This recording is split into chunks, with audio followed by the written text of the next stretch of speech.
Coral Island brings co-op, but not just for farm work, you can compete for love too. We have a great update for Crosswind, a questionable one for the newest Metal Gear Solid game, and more. As a longtime fan of the farming sim genre, I had been eyeing Coral Island for a long time.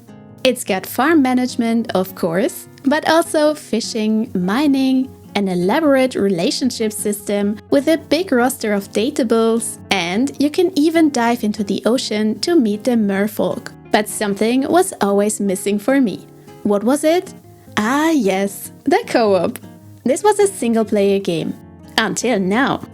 As with update 1.2, we got online co-op for up to 4 players at once. In multiplayer, we can do farm work, build and decorate together, explore mines and the ocean, compete in mini-games, and we can even marry one another in-game. Or compete for one of the love interests and see who's got more charm. Coral Islands get a lot of detailed settings that are perfect for multiplayer, like for money sharing, building rights, questing, and it's got an in-game chat and crossplay between Steam, Xboxes and PS5. Some people call this a Stardew Valley clone, and sure, I can see the parallels just as much as you do.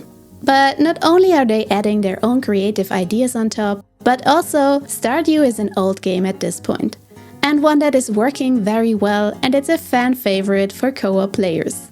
So if you want to play a farming sim, but have a graphics connoisseur like Nox at home, who'd prefer more modern graphics, now's our chance. It's on sale right now too, at least on Steam, with the base price being around $30. The fantasy strategy game Age of Wonders 4 just released 2 major content updates: the paid Archon Prophecy expansion and the free Griffin update. Together, they add new features like playable forms, classes, and a culture, while also expanding the game's ongoing storyline. The paid DLC puts you in the ranks of the Celestial Archons, divine beings fighting to reclaim the realms from the spreading corruption. You get to play 2 new forms, the Radiant Elysians and the time-worn but dangerous Ancients. The Architects arrive as a new culture, with a focus on building vast monuments that fuel your economy and channel powerful magical affinities. And as the whole expansion centers around the themes of prophecy, purity, and corruption, it's no surprise that there is also a new paladin-like hero, the Battle Saint. The new Blessed regions follow this theme as well, offering resource-rich, celestial-themed terrains free of stability penalties. Alongside this paid content, the free Griffin update expands the base game for all players.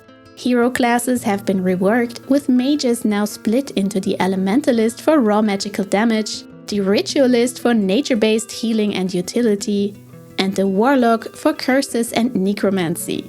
The 3 just didn't get along, did they?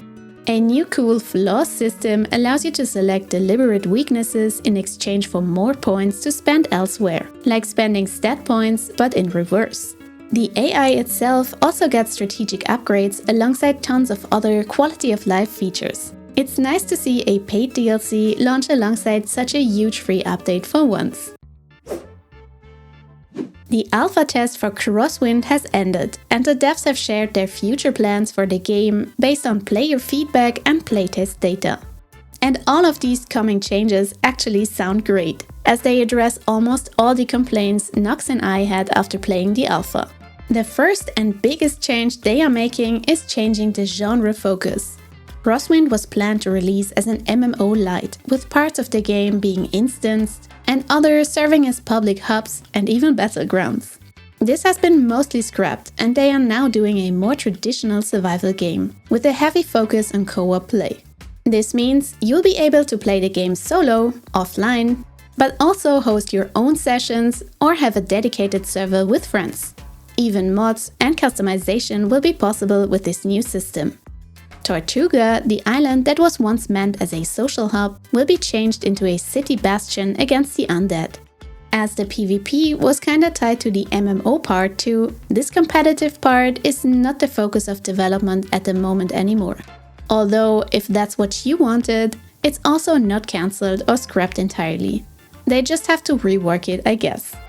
Then, secondly, the game transitions away from a free-to-play model and towards a buy-to-play, with maybe paid DLCs later.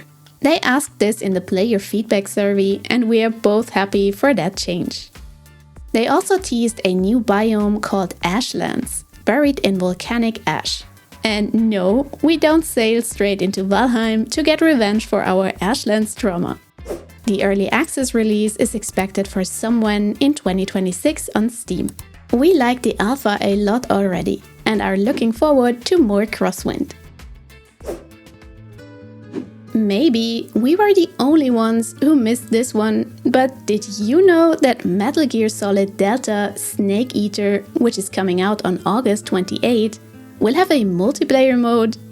If that has you all surprised and excited now, you might want to get your cardboard box ready and maybe even invite a cat to give you some comfort as you listen to another episode of This Looks Great, but... Because the first of three things that we found silly about this is the most obvious one: the price. We know game development and IPs and so on are expensive, and all people involved need to bring food to their tables. But a price tag of $70 or €80 seems pretty excessive for a game that is a remaster of a 2004 classic. Which, by the way, already got a remaster 2 years ago. One that costs around $20 and is even Steam Deck verified. The story is the same, but it looks better, no question. On top of that, the multiplayer mode called Fox Hunt will not be available on launch day, but rather somewhen in autumn. And this week, Konami's Japanese Twitter account stated that Fox Hunt will not support cross-platform multiplayer. Like, you cannot play with friends or foes between PC, PS5 and Xbox. Not cool. I mean, the mode sounds fun, being a new hide-and-seek style following the game rules from Metal Gear Online, which was quite popular. But with all those restrictions, people are just gonna go play Battlefield 6 instead. A new top-down co-op shooter has been announced, and as the game's name, Dark Swarm, might suggest, it does not only have swarm mechanics, but it's also dark. Just kidding, that's not what I wanted to tell you about the game. But as you can see, Dark Swarm combines horror elements with the fun of horde mechanics. And that's actually a simple but fun recipe to play with friends. Each of you picks one of 4 classes, your favorite guns and gadgets, and then try to survive the hordes of alien creatures on an exoplanet, which looks about as inviting as the movie Prometheus. Fun fact, we watched that in the cinema and the guy next to me got sick and had to leave. So if you're not built for alien parts flying around and centipede feet, you might rather play Coral Island. Anyway, please keep your friends close, as you won't make it through the mission all by yourself. Although the tactical part includes stealth mechanics and hacking, you might need the extra firepower to survive those nasty critters. And we've got not 1, but 2 more good news. It's got online and local co-op for up to 4 friends, and you can sign up for the alpha playtest now on Steam for a chance to play early. Dark Swarm is being developed by Bitfire Games and is published by Ghost Ship. You know, the people behind Deep Rock Galactic. The latest Peak update is less mountain and more desert, as it adds a completely new sand biome to the game. This new biome, called the Mesa, will appear in every run for the next week, before rotating randomly with Alpine in the future. Alongside the new biome, there are also new badges to collect and cosmetics and gear to earn. A parasol, sunscreen, aloe vera and dynamite naturally. I mean, what do you take with you on a desert trip? The update also brings a bug phobia mode, more controller support and performance boosts. If you want to have a sneak peek, no pun intended, the game is currently off around 40% on Steam. Microsoft and Avalanche Studios Group have stopped active development on Contraband, the co-op open-world smuggling game first revealed at E3 4 years ago. After originally introducing the game as a co-op smuggler's paradise set in a fictional 1970s world, the project had gone quiet for years after its initial cinematic trailer. The news follows Microsoft's July layoffs, which cut nearly 9,000 jobs across the company. Avalanche says the game's future is now under evaluation, thanking fans for their support and promising more information when possible. We just hope corporate greed doesn't send this project to a watery grave. More bad news are piling up for the studio Phoenix Labs after laying off most of their staff in January and shutting down their previous title Dauntless in May. Now, they very quietly announced that Fae Farm's online multiplayer on Steam will shut down on September 10, with no further updates planned. And while single player for Fae Farm will remain available, the game has already been delisted from the Epic Games Store as well, possibly tied to removing the Phoenix Labs account requirement for online play. The console versions, however, remain unaffected for now. But for how long? There is news for Monster Hunter Wilds, and it's not just another flame-fed festival. Surprised? Yes, we are as well. Capcom has confirmed their next patch launching on August 13, finally bringing its expanded endgame content ahead of schedule. Apparently, that didn't sit too well with the current player base. Players at Hunter rank 100 and above will face new 9-star tempered monsters, with glowing stone rewards that transform into appraised talismans. This unique gear will have randomly assigned armor or weapon skills to encourage varied builds. The update also raises armor upgrade limits, tweaks monster difficulty and rewards, and delivers upward balance adjustments for 11 weapon types, reversing some of the harsher changes from Title Update 2. Alongside bug fixes and performance improvements, this patch sets the stage for Title Update 3 in late September, which will add even more 9-star monsters, new quest types, further gameplay refinements, and another flame-fed festival, we are sure. So 2 weeks ago, we already talked a bit about Light of Mortiram and the impending lawsuit from Sony. Meanwhile, Tencent gave the game's Steam page a complete overhaul, getting rid of most parts that were a bit too inspired by Sony's flagship franchise Horizon Zero Dawn. The planned release had been pushed to Q4 2027 now, and we'd say it now looks like it's actually building its own identity, with what looks to be a focus on open-world survival crafting with co-op.